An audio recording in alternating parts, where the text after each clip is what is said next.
নবী সাল্লাল্লাহু আলাইহি ওয়াসাল্লাম আরো বলেন, তোমরা তীরন্দাজের চর্চা করো, কারণ এটি উত্তম বিনোদনের অন্তর্ভুক্ত। তীরন্দাজ, ঠিক আছে?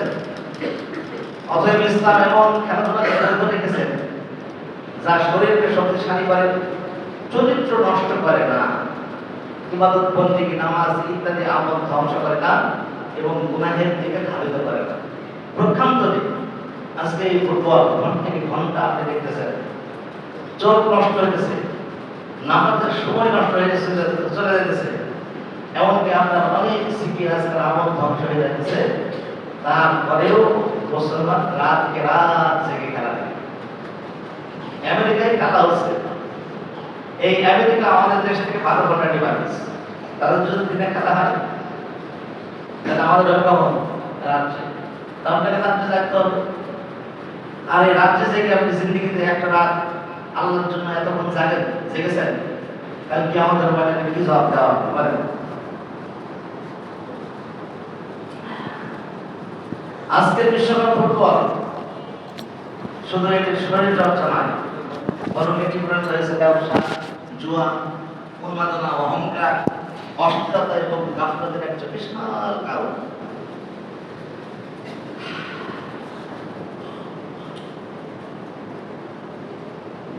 আল্লাহ তাআলা দুনিয়ার খেলতামাশায় ডুবে যাওয়ার ব্যাপারে কোরআনে বর্ণিত সতর্কবাণী আল্লাহ তাআলা অনেক করছেন। তার ভিতরে সূরা আন-নাহলের 32 নম্বর আয়াত আল্লাহ তাআলা বলেন, হায়াতুদ দুনিয়া ইল্লা লাহবু ওয়া লাহব ওয়ালাদ-দারুল আখিরাতু খায়রুল লিল্লাযিনা ইয়াত্তাকুন। দুনিয়ার জীবন তো খেলতামাশা ছাড়া কিছুই নয়, আর আখিরাতের আবাসিক মুত্তাকিদের জন্য উত্তম। এবং সূরা হাদীদের 20 নম্বর আয়াত আল্লাহ তাআলা বলেন, ইয়ালামু আন্নামাল হায়াতুদ দুনিয়া লাইবুন ওয়া লাহবুন ওয়া জিনাতুন ওয়া তাফাকুরুন বাইনাকুম। জেনে রাখো, পার্থিব জীবন খেলতামাশা, আনন্দ ভর্তি, সৌন্দর্য প্রদর্শন এবং পারস্পরিক গর্ব ছাড়া কিছুই নয়। মানে এইগুলো ছাড়া কিচ্ছু নয়। কিন্তু আখিরাতের জীবনটাই হচ্ছে কি প্রকৃত জিন্দেগি। আজ বিশ্বকাপ ফুটবলের চিত্র দেখলে এই আয়াতগুলোর বাস্তবতা স্পষ্ট হয়ে যায়। কোটি কোটি মানুষ তাদের জীবনের গুরুত্বপূর্ণ সময় শুধু খেলা দেখার জন্যই ব্যয় করছে। আপনারা হয়তো জানেন যে এই বিশ্বকাপ ফুটবলের ফাইনালের টিকিট, শুধু সাধারণ ফাইনালের টিকিট হয়েছে একটা টিকিটের দাম 28 কোটি টাকা। কয় টাকা ভাই? 28 কোটি টাকা। আর একটা ভিআইপি টিকিটের দাম হচ্ছে 100 কোটিরও উপরে। আপনি চিন্তা করতে পারবেন, মানে আমাদের জিন্দেগির সারা জিন্দেগির আয় ম্যাক্সিমাম লোকের নাই 28 কোটি টাকা।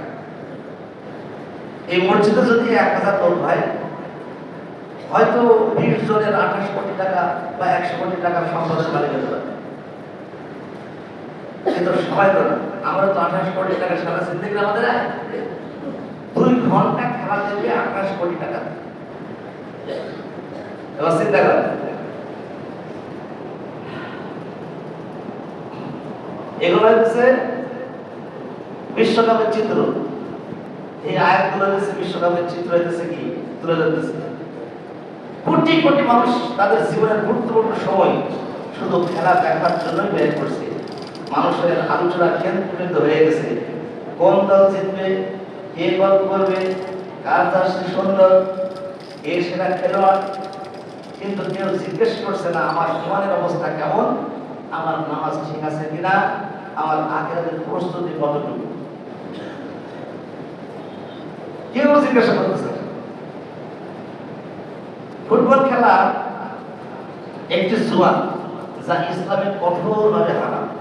আমি সহজভাবে বলতেছি যে এই যে ইউরোপ কাপ, কোপা আমেরিকা, বিশেষ করে ফুটবল বিশ্বকাপ, এই বড় বড় আসর যে জিনিসগুলো হয়, আমরা তো ঘরে বসে থাকি।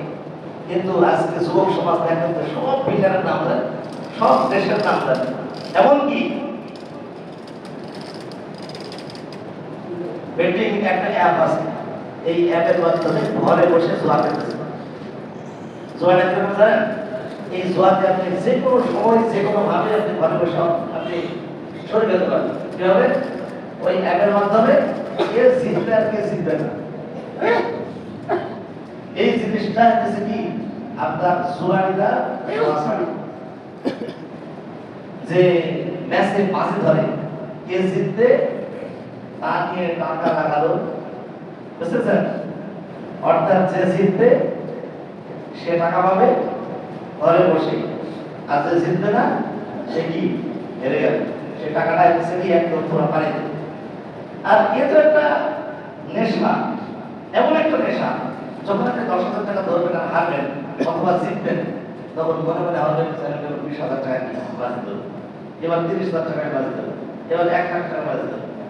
এই সমাজের ভিতরে এই গেম, এই খেলা নিয়ে কত জোয়া যে চলতেছে আপনি কল্পনা করতে পারেন। ছোট ছোট যুবক ফলাবান এই সমস্ত জোয়া খেলে সব নিঃস্ব ফকির হয়ে গেছে। আল্লাহ তাআলা কোরআনের ভিতরে বলেছেন যে হে ঈমানদারগণ, ইয়া আইয়ুহাল্লাযীনা আমানু ইন্নামাল খামরু ওয়াল মাইসিরু ওয়াল আনসাবু ওয়াল আসলামু রিজসুম মিন আমালি শাইতান ফাজতানিবুহু লাআল্লাকুম তুফলিহুন।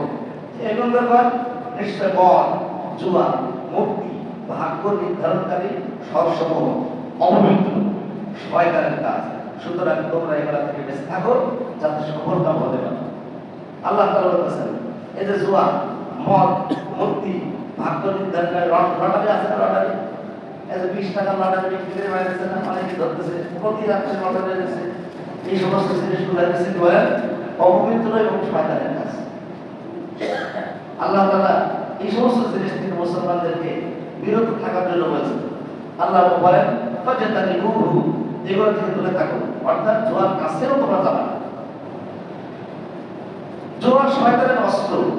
এই সম্বন্ধে সূরা মায়েদার 51 নম্বর আয়াত আল্লাহ তাআলা বলেন, শয়তান তো চায় মদ জোয়ার মাধ্যমে তোমাদের মাঝে শত্রুতা এবং বিদ্বেষ সৃষ্টি করবে এবং তোমাদেরকে আল্লাহ স্মরণ এবং নামাজ থেকে বিরত রাখবে। বলেন যে এই সমস্ত খেলাধুলাকে ম্যাক্সিমাম মানুষ বিশ্বাস করেন, ম্যাক্সিমাম মানুষ যারা নামাজি তারাও কিন্তু নামাজ পড়তে আসে। সেই আসরের নামাজ একটু পরে পড়ে, মাগরিবের নামাজ আমি একটু পরে পড়ে, কিসের জন্য বলেন? ওই সমস্ত জোয়ানি, ওই সমস্ত দেশ, একটা মুসলিম উম্মাহ, একটা দেশ এই খেলা খেলতেছে, আছে কেউ থাকলে দুই একটা দল, আর থাকলেই যে তাদের দিকে হতে হবে তার কোনো মানে নেই। কিসের জন্য জানেন? তার বহুত কারণের ভিতরে উল্লেখযোগ্য আরেকটা কারণ হচ্ছে এই ফুটবল, ব্যাডমিন্টন, যে এরা খেলে না, এই জিনিসগুলো যারা খেলে তারা দেখবেন যে হাফ ব্যাট করে খেলে। আর পুরুষের সদর কতটুকু? পুরুষের সদর হচ্ছে হাঁটুর নিচ থেকে নিয়ে নাভির উপর হলো 24 ঘন্টা কোনো জরুরত নেই, পায়খানা, পেশাব অথবা অন্য কোনো কারণ ছাড়া এই জিনিসগুলো উন্মুক্ত করা, মানুষকে দেখানো, দড়ি মারা, এটাকে জায়েজ না না জায়েজ বলে কবিরা করে। যে দেখবে আর যে দেখাবে, যে দেখাবে যে দেখবে, আল্লাহ লানত তার প্রতি অভিশাপ। এখন এই ফুটবল যারা খেলে তাদের দিন আছে না ধর্ম আছে? তাদের কি নবী আছে না শরিয়া আছে? কিছু আছে ভাই বলেন? তারা তো উলঙ্গ হয়েও খেলতে পারে, উলঙ্গ হয়ে খেলতেছে। আর আমি এই জিনিসগুলোকে কিচ্ছু মনে করতেছি না, মনে করতেছি যে খেলাটা যে এরকম সমস্যা কি দেখি না, কিন্তু আপনার আখেরাত আপনার সময় নষ্ট হয়ে যাচ্ছে। এমনকি দেখা যাচ্ছে যে একটা কাপের মুশরিক একটা খেলোয়াড়, সে অত্যন্ত ভালো খেলতেছে, আপনি তার ফ্যান হয়ে গেলেন, আপনি তাকে ভালোবাসা শুরু করলেন, আপনি তাকে ভালোবাসা শুরু করলেন। আর এই সম্বন্ধে আল্লাহ তাআলা নিজে বলেন, নিজে আল্লাহ তাআলা কোরআনের ভিতরে বলতেছেন যে হে ঈমানদারগণ, তোমরা ইহুদি খ্রিস্টানদেরকে বন্ধু অভিভাবক হিসেবে গ্রহণ করো, তারা পরস্পরে একে অপরের বন্ধু। তোমাদের মধ্যে যে তাদেরকে বন্ধু হিসেবে গ্রহণ করবে সে তাদেরই অন্তর্ভুক্ত। আপনি যদি মেসিকে ভালোবাসেন আপনি তাদেরই অন্তর্ভুক্ত, আপনি যদি নেইমারকে ভালোবাসেন আপনি তারই অন্তর্ভুক্ত, আপনি যদি রোনালদোকে ভালোবাসেন, অন্তর থেকে ভালোবাসেন যে হ্যাঁ একে আমি ভালোবাসি, আপনি তারই অন্তর্ভুক্ত। নবী সাল্লাল্লাহু আলাইহি ওয়াসাল্লাম তো বলেনি, এমনকি আল্লাহ তাআলা নিজে তার কালামে পাকের ভিতরে সূরা মায়েদার 51 নম্বর আয়াতে বলতেছেন যে সে তাদেরই অন্তর্ভুক্ত। হে বান্দারা, তোমরা আমার শত্রু এবং তোমাদের শত্রুদেরকে বন্ধু হিসেবে গ্রহণ করিও না। ইয়া আইয়ুহাল্লাযীনা আমানু লা তাত্তাখিযু আদুব্বি ওয়া আদুব্বাকুম আউলিয়া।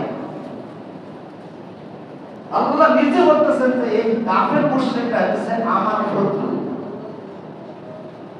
এবং তোমরা যারা আমাকে ভালোবাসো তোমাদের শত্রু। তাদেরকে বন্ধু হিসেবে গ্রহণ করো না, তাদেরকে ভালোবাসো না, অন্তরে জায়গা দিও না।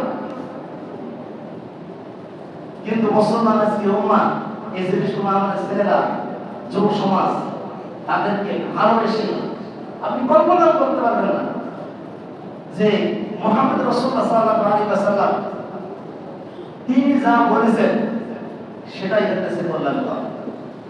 তিনি যেটা নিষেধ করেছেন সেই জিনিসটা হচ্ছে আমাদেরকে দূরে থাকতে হবে। একটা মুসলমান যুবককে আপনি দেখেন যে নবী সাল্লাল্লাহু আলাইহি ওয়াসাল্লামকে অনুসরণ করে এবং নিজেকে গর্ববোধ মনে করে যে আমি আল্লাহ রাসূল সাল্লাল্লাহু আলাইহি ওয়াসাল্লামের একটা সুন্নাহ জিন্দা করতেছি।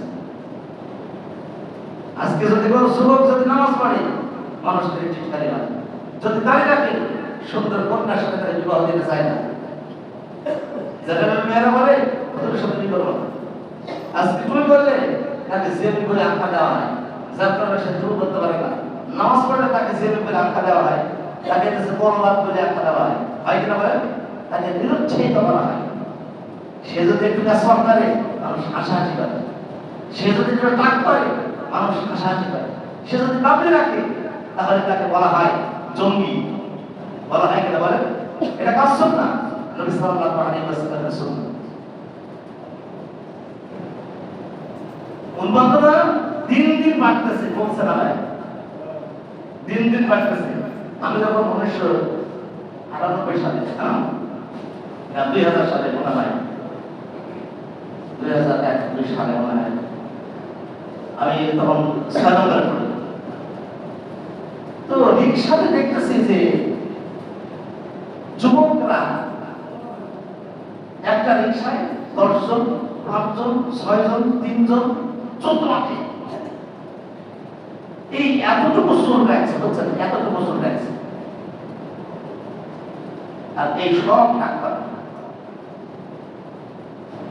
তখন এই খেলাধুলা আমরা বুঝতাম।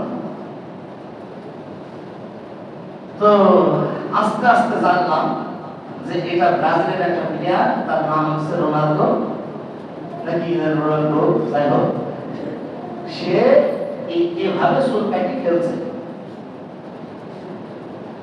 হেয়ার স্টাইল, এটাকে কি বলা হয়? Hair style. অমুক নায়ক, অমুক খেলোয়াড়, অমুক অভিনেতা এইভাবে চুল কাটিয়ে স্টাইল দেয়। আপনি নাপিতকে যে বলতেছেন যে আমাকে মেসির একটা কি করে দাও, হেয়ার স্টাইল করে দাও, রোনালদোর হেয়ার স্টাইল করে দাও। আপনি তো মুহাম্মদ রাসূলুল্লাহ সাল্লাল্লাহু আলাইহি ওয়াসাল্লামের হেয়ার স্টাইল সম্বন্ধে জানেন না? জীবনে কোনোদিন কাউকে জিজ্ঞেস করেননি?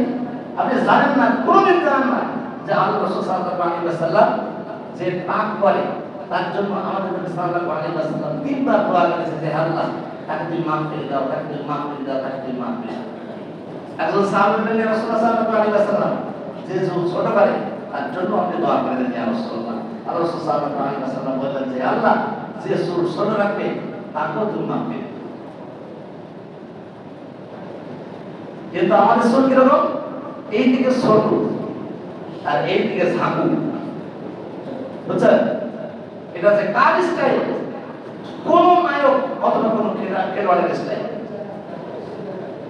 এটা কিসের জন্য হয়েছে জানেন? এটা ভালোবাসার জন্য হয়েছে। কিসের জন্য? ভালোবাসা। আপনি যখন তাকে ভালোবাসেন তখন এই জিনিসটা সংগঠিত হয়েছে।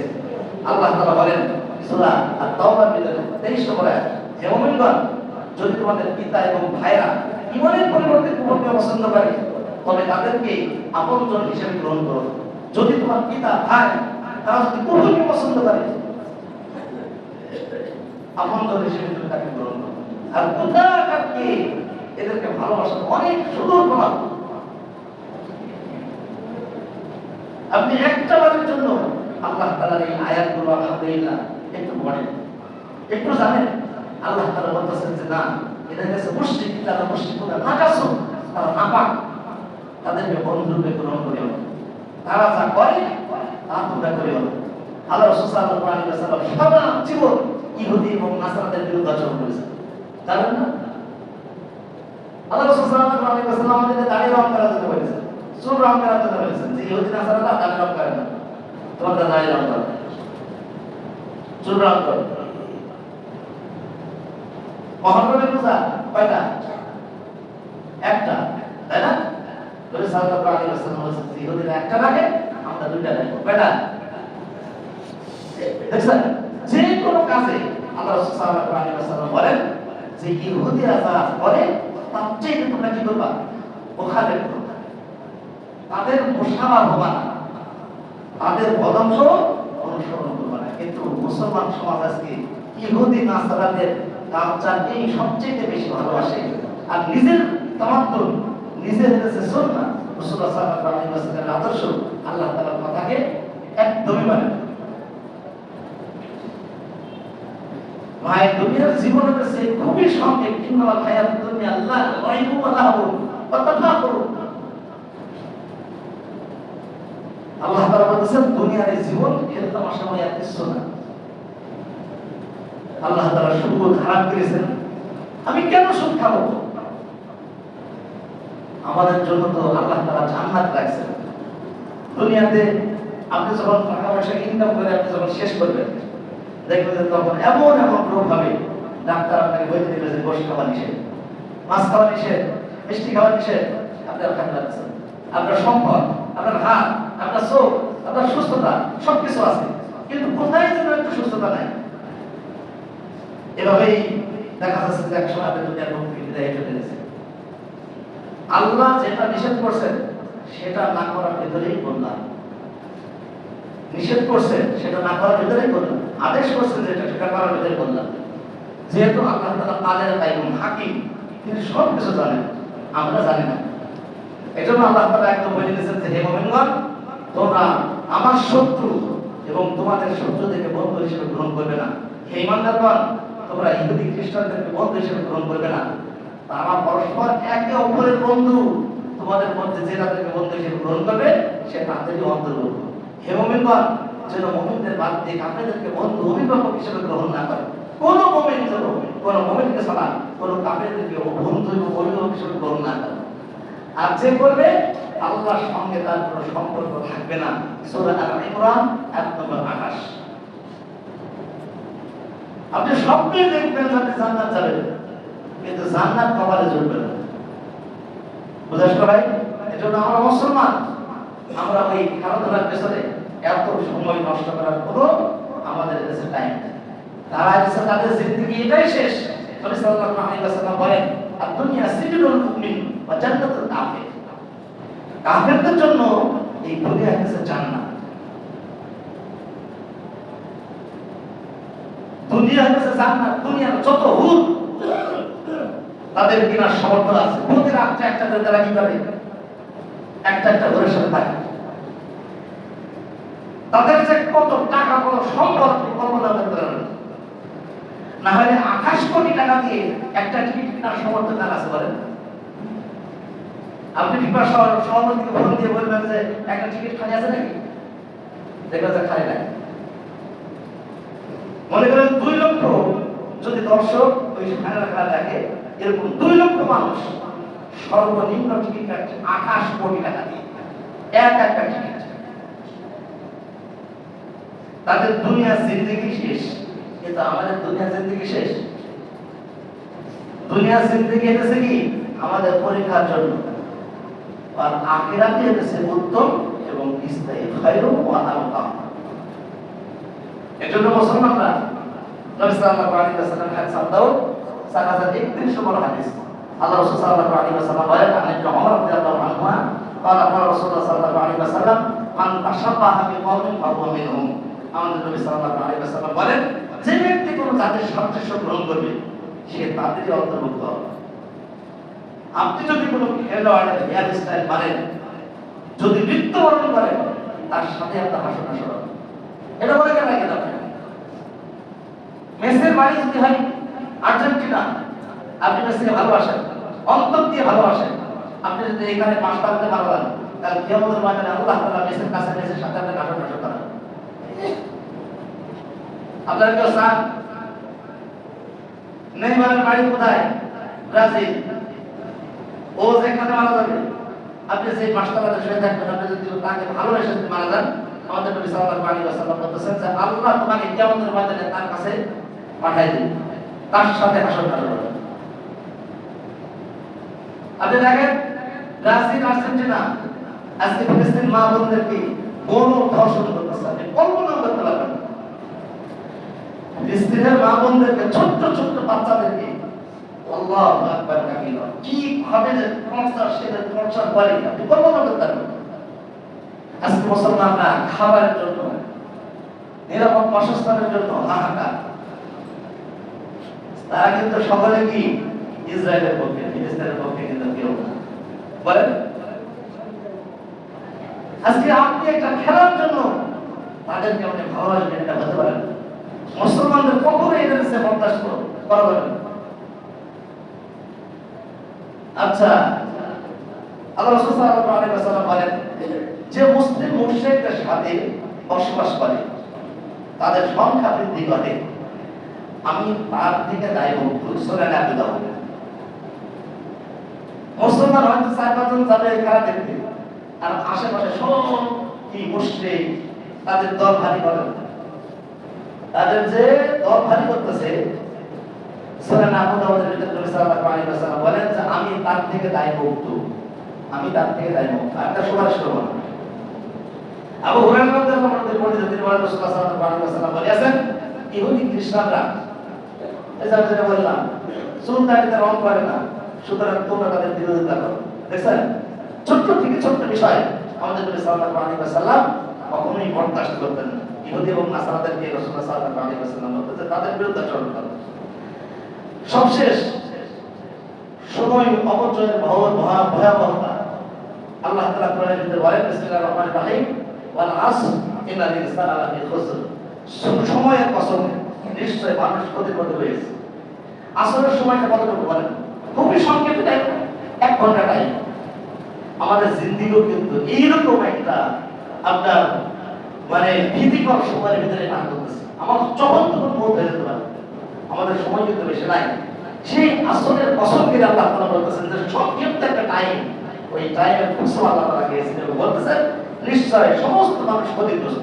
ইল্লাল্লাযীনা আমানু ওয়া আমিলুস সালিহাত, কিন্তু যারা ঈমান আনে এবং নেক কাজ করে, সৎ কাজের আদেশ এবং ধৈর্যের প্রতি মানুষকে অটল থাকার নির্দেশ দেয়, শুধু এই 4 শ্রেণী ব্যতীত সমস্ত মানুষই ক্ষতিগ্রস্ত। এজন্য সময়ের দাম দিতে হবে। দুটি নিয়ামতের ব্যাপারে অধিকাংশ মানুষ ক্ষতিগ্রস্তদের ভিতরে অন্তর্ভুক্ত। এই যে অবসর টাইম এবং কিয়ামতের সবাই হিসাব দেওয়া লাগে, বুঝলেন না? আচ্ছা,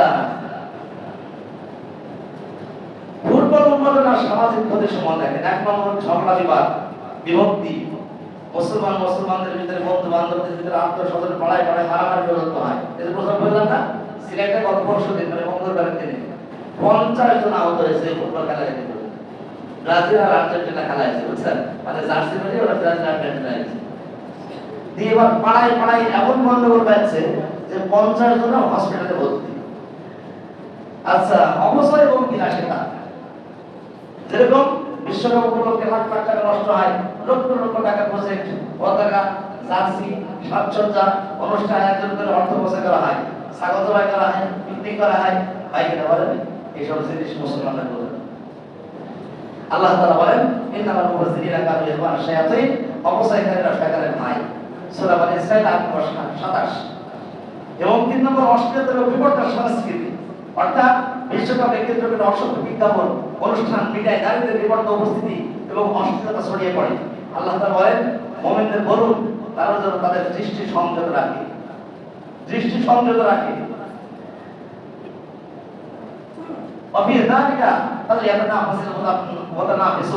প্রতিযোগিতা যেন এই বিষয়ে প্রতিযোগিতা, অর্থাৎ কি সাহাবায়ে কেরাম জান্নাত লাভের জন্য প্রতিযোগিতা করতেন। আজ আমরা গোল, ট্রফি, খেলোয়াড় নিয়ে প্রতিযোগিতা করছি। অর্থাৎ সাহাবায়ে কিসের প্রতিযোগিতা করেন? জান্নাত পাওয়ার জন্য প্রতিযোগিতা করতেন। আর আমরা এসে এই খেলা নিয়ে প্রতিযোগিতা করতেন। যুব সমাজের প্রতি আহ্বান, বিশ্বকাপ ফুটবলের সময় আসলে সবচেয়ে বেশি উন্নতি দেখা যায় যুবক শ্রেণীর তরফ থেকে। তাই প্রিয় ভাই, যুবকরা আমাদের এটা শুনে আপনি আপনার জীবনকে তুচ্ছ বিনোদনের পেছনে নষ্ট করবেন না। আপনার কারণ আল্লাহ বড় আমানত। নবী সাল্লাল্লাহু আলাইহি ওয়াসাল্লাম বলেন, কিয়ামতের দিন বান্দাকে তার যৌবন সম্পর্কে জিজ্ঞেস করা হবে যে তুমি কোথায় ব্যয় করে আসো। বুড়িকালের হিসাব নেওয়া হবে না, যুবককালের হিসাব নেওয়া হবে। হাদিসে বার বলা হয় যুবক বয়স তুমি কিভাবে কাটাইছো বলো। কারণ কিয়ামতের ময়দানে এই জিনিসটা যদি আপনাকে জিজ্ঞাসা করে, আল্লাহ রাসূল সাল্লাল্লাহু আলাইহি ওয়াসাল্লাম বলেন, মান রুফিশা উযিবা, যাকে বলা হবে এদিকে তারই খবর আছে, তাকে আযাব দেওয়া হবে। এজন্য আমার প্রত্যেকটা পদক্ষেপ যেন আল্লাহর হুকুম রাসূলুল্লাহ সাল্লাল্লাহু আলাইহি ওয়াসাল্লামের তরিকা মতো হয়। এই খেলা নিয়ে বেশি উন্মাদনা, বেশি সময় নষ্ট করা অবশ্যই আমাদের তামাদ্দুন না, আমাদের তাহসিন না। আল্লাহ তাআলা আমাদের সকলকে আল্লাহর হুকুম রাসূলুল্লাহ সাল্লাল্লাহু আলাইহি ওয়াসাল্লামের তরিকা মেনে চলার তৌফিক আল্লাহ তাআলা আমাদের সকলকে নসিব করুন। তৌফিক বিল্লাহ। সুবহানাল্লাহি ওয়া বিহামদিহি, সুবহানাকাল্লাহু ওয়া বিহামদিহি, আশহাদু আল্লা ইলাহা ইল্লা আনতা, আস্তাগফিরুকা ওয়া আতুবু ইলাইক। রাসূলের পড়া